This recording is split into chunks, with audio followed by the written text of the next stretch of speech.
Selamat datang saudara-saudari. Hari ini kita mau mendengar Ibrani babak ke-7. Iman Melkizedek dalam Ibrani. Okey. Babak 7, mari kita bermula. Iman Melkizedek ialah Raja Salem dan Imam Allah yang Maha Tinggi. Ketika Abraham balik dari peperangan, mengalahkan 4 orang raja, Melkizedek menjumpainya dan memberkati Abraham. Lalu Abraham memberi Melkizedek 10% daripada segala apa yang dirampasnya. Pertama sekali, nama Melkizedek bermakna Raja Keadilan. Oleh sebab dia Raja Salem, namanya juga bermakna Raja Kesejahteraan. Tidak ada catatan tentang ibu bapa Melkizedek ataupun nenek moyangnya. Tidak ada catatan tentang kelahirannya ataupun kematiannya. Dia seperti anak Allah. Dia menjadi imam selama-lamanya. Lihatlah betapa tingginya kedudukan Melkizedek. Abraham, bapa bangsa kita, memberi dia 10% daripada segala yang didapatinya daripada peperangan itu. Menurut hukum Taurat, imam-imam keturunan suku Lewi harus memungut 10% daripada pendapatan umat Israel, iaitu saudara-saudara mereka sendiri, walaupun mereka juga keturunan Abraham. Melkizedek bukan keturunan suku Lewi, tetapi dia menerima 10% daripada apa yang sudah diterima oleh Abraham dan memberkati yang telah menerima janji Allah.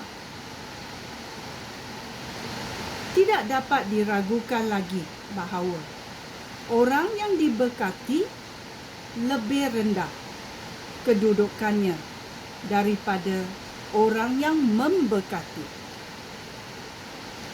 Imam-imam yang memungut 10% bahagian itu manusia biasa yang tentu akan mati.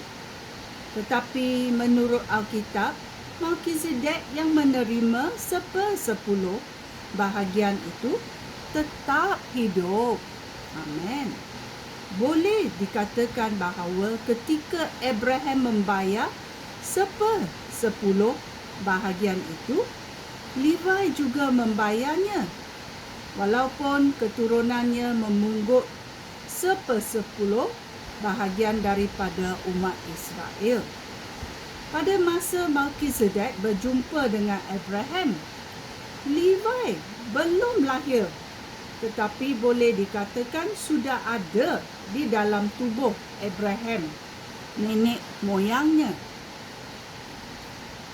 Imam-imam keturunan Lewi merupakan asas hukum Taurat yang diberikan kepada umat Israel.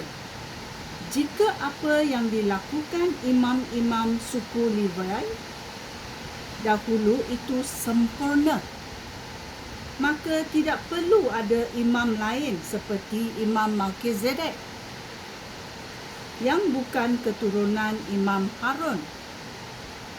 Apabila ada perubahan dalam keimanan, hukum Taurat pun mesti berubah. Yang dimaksudkan di sini adalah Tuhan kita. Dia daripada suku lain dan belum pernah seorang pun daripada sukunya bertugas sebagai imam. Semua orang tahu bahawa Tuhan kita berasal daripada suku Yahudah. Dan Musa tidak pernah menyebut suku itu ketika dia berucap tentang imam-imam. seorang imam lain seperti Melkizedek. Ayat 15. Hal yang dibincangkan itu menjadikan lebih jelas sekarang. Seorang imam lain sudah datang, imam seperti Melkizedek. Dia dilantik menjadi imam tidak menurut hukum atau peraturan manusia, tetapi berdasarkan hidupnya yang berkuasa dan tidak berkesudahan. Di dalam Alkitab tertulis, engkau akan menjadi imam selama-lamanya, seperti Imam Melkizedek. Oleh itu, peraturan yang lama telah dibatalkan kerana lemah dan tidak berguna. Ini berlaku kerana manusia lemah dan tidak berguna. Taurat itu sempurna, tetapi kita sebagai manusia tidak dapat mengatasinya. Taurat Musa tidak dapat menyempurnakan sesuatu pun. Sekarang kita diberikan suatu harapan yang lebih baik, dan dengannya kita dapat mendekati Allah. Tambahan pula, semua itu disertai sumpah daripada Allah. Apabila imam-imam lain dilantik, tidak ada sumpah seperti itu. Tetapi Yesus diangkat menjadi imam yang dengan sumpah.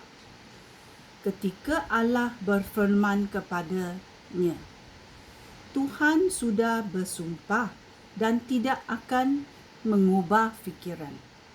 Engkau akan menjadi imam selama-lamanya. Dengan sumpah itu, Yesus menjadi jaminan suatu perjanjian yang lebih baik. Ada satu hal lagi. Imam-imam lain itu banyak bilangannya kerana mereka mati dan tidak dapat meneruskan tugas. Tetapi Yesus hidup selama-lamanya dan tugasnya sebagai imam tidak beralih kepada orang lain. Oleh itu, baik sekarang ataupun selama-lamanya, Yesus dapat menyelamatkan orang yang datang kepada Allah melaluinya, kerana dia hidup selama-lamanya untuk memohon kepada Allah bagi mereka. Dengan demikian, Yesuslah Imam Agung yang kita perlukan. Dia suci, padanya tidak terdapat kesalahan ataupun dosa. Dia dipisahkan daripada orang berdosa dan dinaikkan ke tempat yang lebih tinggi daripada langit. Dia tidak seperti imam-imam agung lain yang setiap hari harus mempersembahkan korban. Pertama sekali untuk dosa sendiri dan kemudian untuk dosa umat. Yesus mempersembahkan korban sekali sahaja untuk selama-lamanya. Ketika dia mempersembahkan dirinya sendiri sebagai korban. Taurat Musa melantik manusia yang tidak sempurna menjadi imam agung. Tetapi janji Allah yang disertai sumpah dan yang akan datang kemudian daripada Taurat telah menjadikan anak penyelamat yang sempurna selama-lamanya. Ya, Tuhan Yesus adalah imam agung kita untuk selama-lamanya. Ini adalah penting kerana Yesus telah mengorbankan diri satu kali untuk semua yang berdosa. kita datang kepada hadirat Tuhan Yesus dan menerimanya sebagai penyelamat kita. Sekian, terima kasih. Shalom.